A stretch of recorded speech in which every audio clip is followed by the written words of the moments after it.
अब हम देखते हैं प्रश्नावली 3.1 का प्रश्न नंबर पहले का दूसरा, जिसमें ये पूछा जा रहा है कि दिए गए द्विघात बहुपद के शून्यक ज्ञात करके शून्यक और गुणांकों में संबंधों की जांच करें।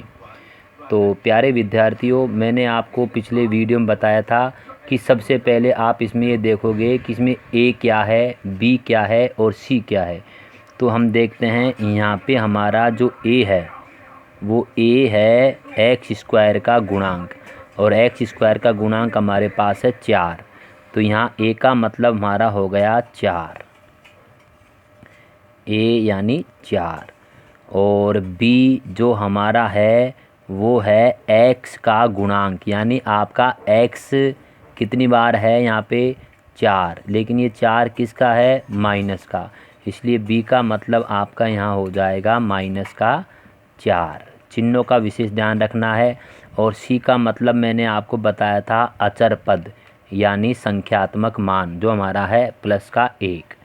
तो ये हमारा इस प्रश्न का, इस बहुपद का ए बी सी ये गुणांक है हमारे, इसके गुणांक हमारे हैं ए बी सी, ये इस बहुपद के हैं गुणांक, ये इस बहुपद के हैं गुणांक। इन्हें गुणांक के नाम से जाना जाएगा, इन्हें गुणांक कहते हैं, ये मैंने आपको पिछले वीडियो में बताया था। अब हम इसके शून्य ज्ञात करते हैं, जिन्हें अल्फ़ा बीटा कहते हैं। तो शून्य ज्ञात करने के लिए इसके गुणनखंड करना ज़रूरी है। गुणनखंड पिछली कक्षाओं में आप कर चुके हो। तो यहाँ पे जब हम इसका गुणनखंड करेंगे तो 4x स्क्वायर और इस -4x के 2 टुकड़े हम करेंगे। तो पहला टुकड़ा हो जाएगा 2x और दूसरा टुकड़ा भी हो जाएगा 2x प्लस 1। अब टुकड़े इस प्रकार होते हैं कि उनको जोड़ने पर 4 आए या घटाने पर 4 आए, या जोड़ने पर आए या घटाने पर 4 आए, और गुणा करने पर इस संख्या का और इस संख्या का 4 का और 1 का गुणनफल के बराबर आए। तो यहाँ पे हम देखते हैं कि 2 और 2 4 होते हैं, 2 गुणा 2 करते हैं तो 4 आते हैं। तो यहाँ पे जो जोड़ने पर 4 आ रहा है वो हमारा है माइनस का, इस वजह से हम इन दोनों टुकड़ों को ही माइनस का टुकड़ा कर देंगे, ये दोनों टुकड़े माइनस के हो जाएंगे। अब यहाँ हम कॉमन लेंगे, इन दोनों में हमारा कॉमन आएगा 2x ब्रैकेट 2 दूनी 4 और x। इसमें जब हम भाग देंगे 2x में 2x का तो 1 बार जाएगा। यहाँ पे हम कॉमन लेंगे तो यहाँ पे हमारा कॉमन आएगा माइनस का, इन दोनों में कोई संख्या उभनिष्ठ नहीं है, कॉमन कुछ भी नहीं है, तो हम कॉमन ले लेंगे 1। और फिर यहाँ पे जब हम इसको हल करेंगे तो ये 2x प्लस माइनस माइनस का 1, ये ऐसे कैसे हमारा आ जाएगा। तो यहाँ पे एक बार तो हम ब्रैकेट वाली संख्या लिख देंगे जो है हमारी 2x माइनस 1, और दोबारा हम लिख देंगे बाहर जो संख्या है 2x माइनस 1, 2x माइनस 1। तो ये हमने इसके गुणनखंड प्राप्त कर लिए। अब इस गुणनखंड से हम इसके शून्यक प्राप्त करेंगे। तो शून्यक प्राप्त करने के लिए कल भी मैंने बताया था आपको 2x माइनस 1, इसको आप बराबर 0 मान लो पहले गुणनखंड को।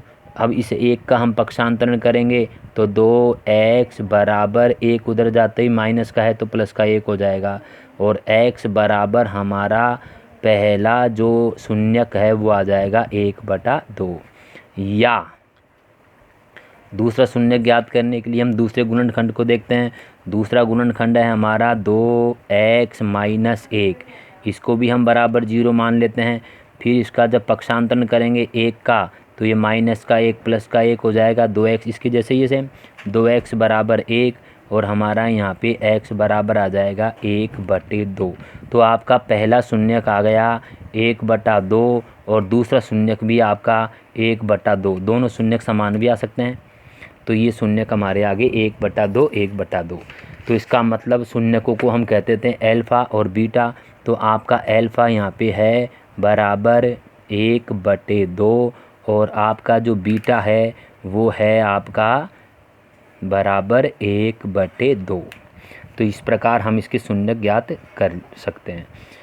अब हम शून्यक और गुणांकों में संबंधों की सत्यता की जांच करेंगे। तो सत्यता की जांच करने के लिए यहाँ पे आपको लिख देना है सत्यता की जांच। सत्यता की जांच, गुणांकों में और शून्यकों में जो संबंध है उसकी सत्यता की हम जांच करते हैं। तो पहली जांच मैंने आपको बताई थी अल्फ़ा प्लस बीटा।